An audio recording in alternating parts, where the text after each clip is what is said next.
આપણે બાળમજૂરોને રાજકોટ જિલ્લામાંથી 2023-24ની સાલમાં આપણે ટોટલ 156 બાળકો આપણે એની ઉપર કાર્યવાહી કરેલી છે કે આપણે એમને રેસ્ક્યુ કર્યા છે અને રિહેબિલિટેશનની પ્રોસેસ કરી છે કે જે 165 બાળકો એ 165 બાળકોમાંથી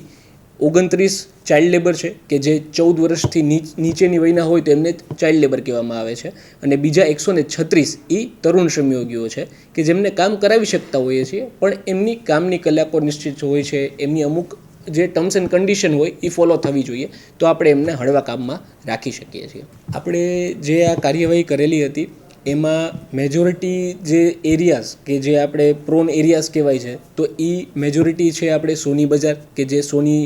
બજારમાં જે સોનીનું નાનું કામ હોય ઝીણાવટવાળું કામ હોય તો એના માટે બાળકો એ લોકો રાખતા હોઈએ છે, બરાબર છે. તો આપણે એમને રેસ્ક્યુને કરીને એમની ઉપર કાર્યવાહી કરેલી છે.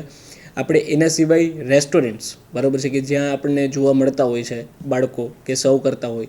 એ હળવા કામમાં એ લોકો રાખતા હોય છે તો આપણે એમની ઉપર કાર્યવાહી કરેલી છે. અને જેતપુરમાં સાડી ફોલ્ડિંગવાળા કામમાં બાળકોને રાખતા હોય છે તો આપણે એમની ઉપર બી કાર્યવાહી કરેલી છે. આપણે રેસ્ક્યુ કરેલા બાળકોને આપણે સ્પેશિયલ હોમ ફોર બોયઝ કે ગર્લ્સ ખાતે આપણે એમને સોંપતા હોઈએ છીએ કે જ્યાં આગળ એમની રિહેબિલિટેશન રિલેટેડની કાર્યવાહી થતી હોય. એમને ત્યાં ચાઇલ્ડ વેલફેર કમિટી સમક્ષ રજૂ કરી એમના જે વાલી હોય કે એમના રિલેટિવ હોય એમને સોંપવામાં આવતા હોય, એન્શ્યોર કરીને કે એમના રિલેટિવ છે એ જોઈને. અને સાથે સાથે જો એમને આગળ ભણવું હોય કે એવી રીતના હોય તો એ લોકો આગળ રિહેબિલિટેશન રિલેટેડ પણ કાર્યવાહી કરતા હોય છે. આપણે 2024-25 માટે આપણે એક સ્પેશિયલ એક ટાસ્ક ફોર્સ દ્વારા જે આપણે ટાસ્ક ફોર્સ